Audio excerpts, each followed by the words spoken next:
Hello, I'm Dennis Marger. I'm a CEO of Motion Robotics.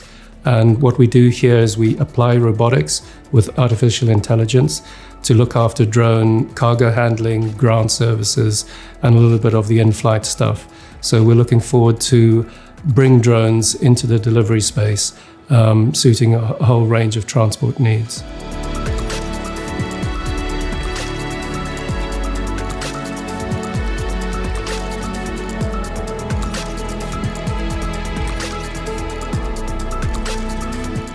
The challenge was really set by the CAA when they said that if you want to fly an unmanned drone BVLOS, beyond visual line of sight, you really have to include intelligence in the drone that was equivalent to a human pilot. So as a result of that, what we had to do, especially in non-cooperative detect and avoid, is we had to integrate vision and audio into an intelligent system that could see and hear craft in the vicinity of our own drone. And that has been the real technical challenge, but also one that we have solved. The long-term goals of the project are to take what we've got now, which really works well, and add in more AI training data so that we can develop a more robust product.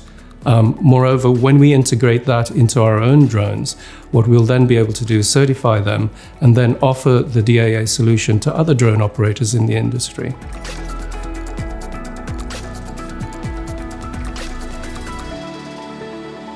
TRIG drones allowed us to participate in an opportunity which was a spot on the UK Pavilion at the Robotics World Congress, which was recently held in Brisbane. So that was a really great opportunity to show off our work.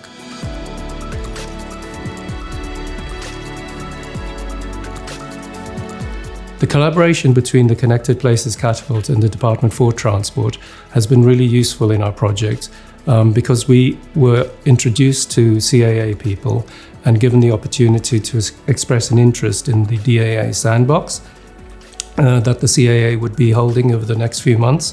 And that really gives us a good opportunity to test out our kit with the people who are going to certify it so that we really understand the kind of risks that we need to mitigate.